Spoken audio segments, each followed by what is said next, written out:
Well, I should use a microphone for better quality. I mean, not a microphone, a headphone, apparently. I think they mean headset, but I don't actually have one. I am Maya.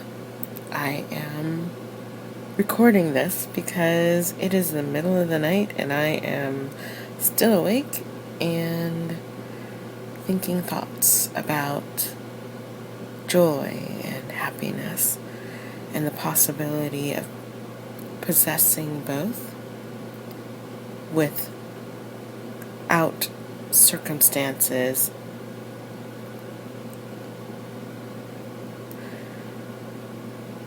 when your life is full of situations which should force you to be miserable. I have an illness that I have an autoimmune illness that I have been dealing with for over 20 years, and I'm 43. So that means this illness started when I was still in my 20s, when I was really young, just when my life was starting. And it has revealed the fault lines in myself, in all of my relationships, in my family. It has revealed the fault lines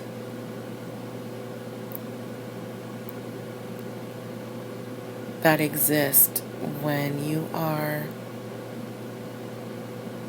I have been to the breaking point. I guess I'm trying to say that. I've been to the breaking point. I know what it looks like.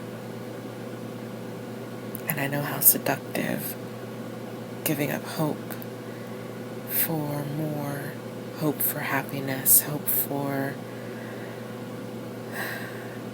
I know what that looks like. I know what it feels like when the world presses down so hard on you that you crack. And it is not fun. It is a terrible crime, I believe, for people to have to get to that point.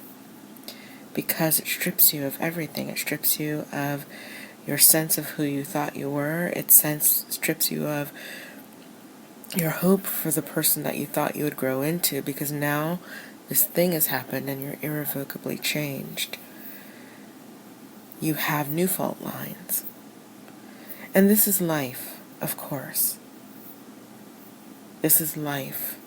Life does this to us anyway. I don't believe that everyone experiences adversity to the same degree, where you look around and there is literally just there are no good choices, and you're just faced with the least of the horrific ones.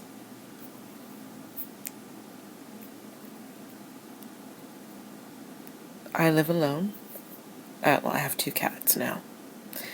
But I live alone. I have lived alone for the last 5 years, and for me that's kind of heaven, because I don't really love having a roommate, but I didn't expect that living alone would mean that I would also be alone almost constantly. I have help that comes in 5 days a week, but this illness, I have ME/CFS. It's an illness that isolates you because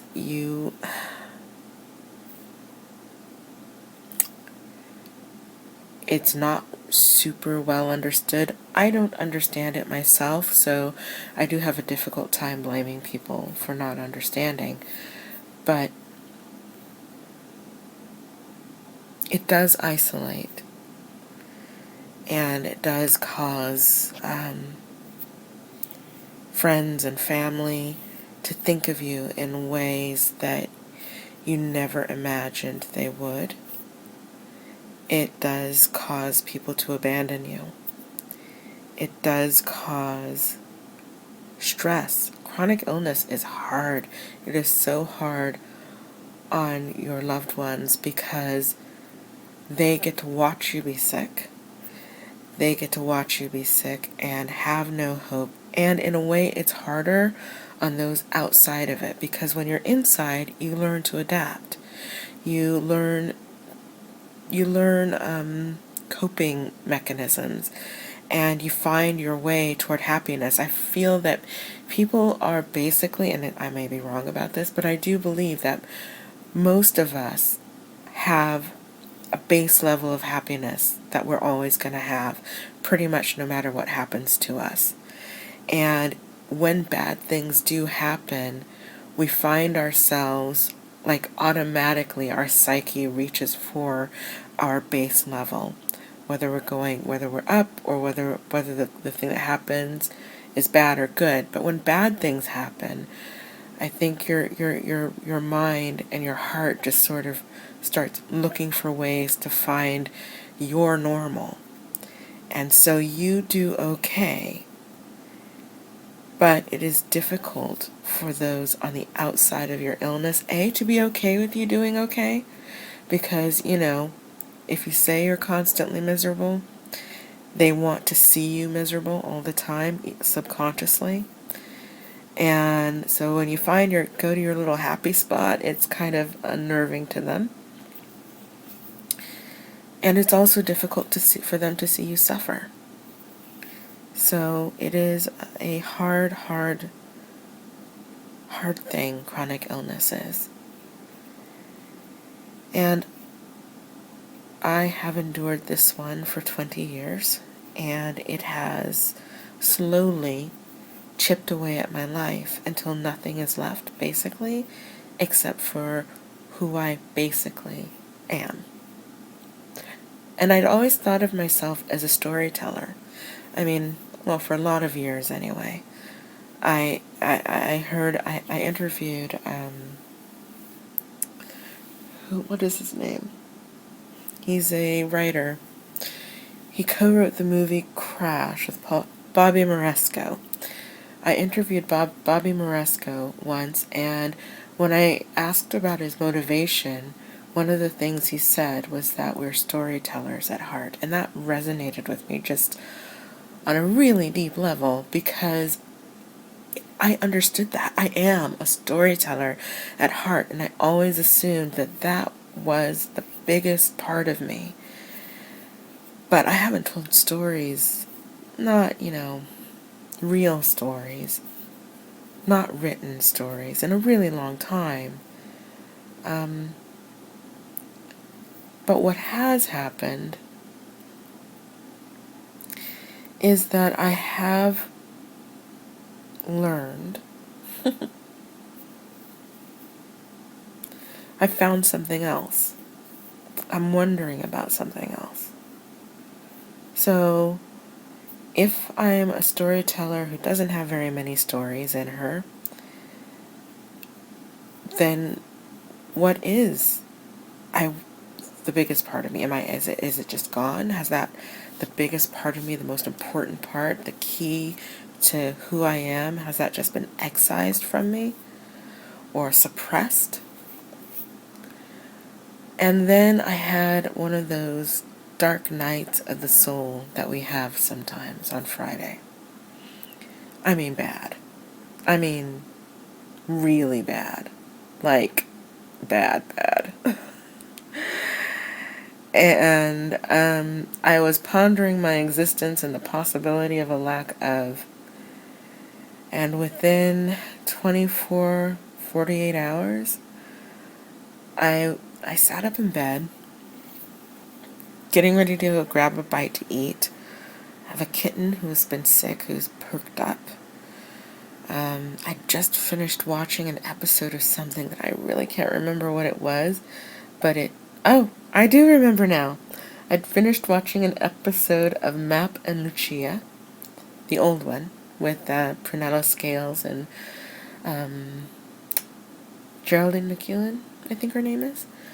And I just thought to myself that I just had one of those Anne moments, the Anne of Green Gables moments, where I thought, right now I'm pretty nearly perfectly happy.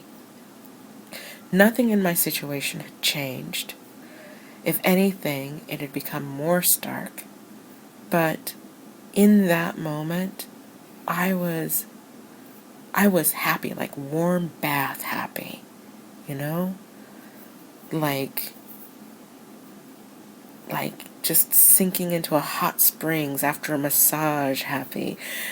And I realized that the biggest part of me, yes, is a storyteller. I am a storyteller, but I'm wondering if perhaps the most basic parts of me are optimism and happiness and joy. Because what I realized was that that dark night of the soul, it had been the absence of those things that I assumed were gone, because I'm physically miserable 24/7. And I'd begun to assume, and I miss my life. I mean, I don't think about it all the time. I'm not, oh gosh, my life, I wish I had my life back. But I'm aware it is a thing that lives within me. Missing my life, missing going to movies, missing traveling, missing working. Gosh, I know most people will not admit to this, but I really do 100% believe that unless there's something mentally wrong with you, people want to work. We just do. We like getting up and having a purpose in the morning. I miss those things. And so I'd begun to believe that that happy me was gone.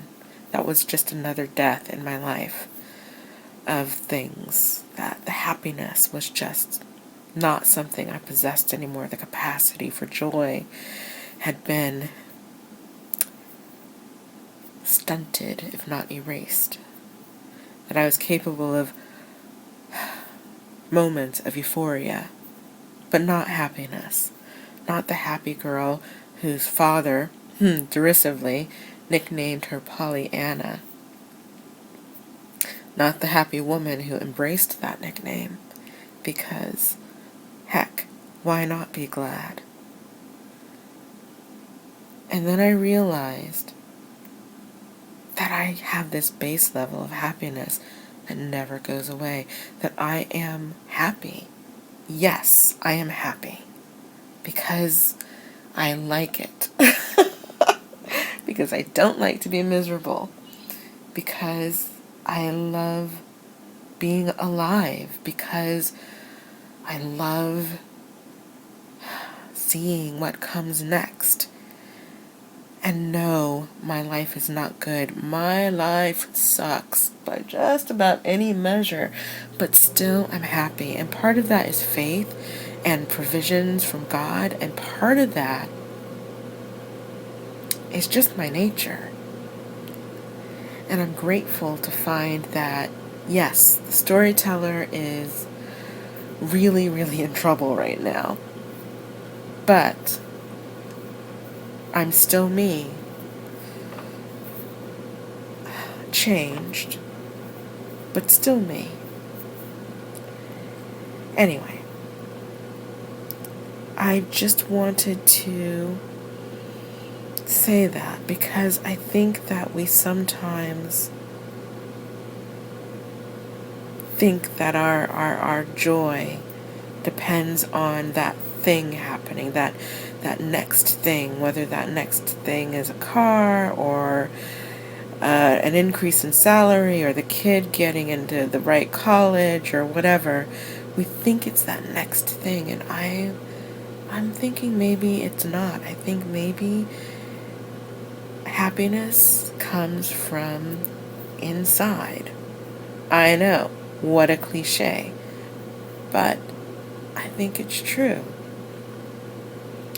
I think we have our happy place within us, and it's a question of choosing to be happy in spite of not having the things that we want or need. I do believe that happiness is a choice and that we can all make it.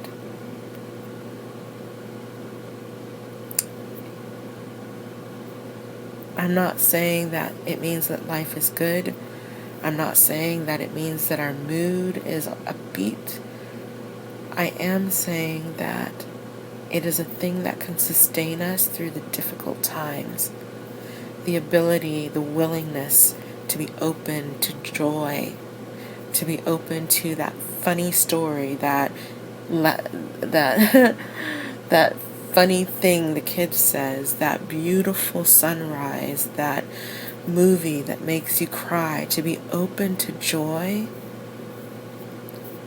is essential, I think, to happiness, to life. This is Maya, signing off.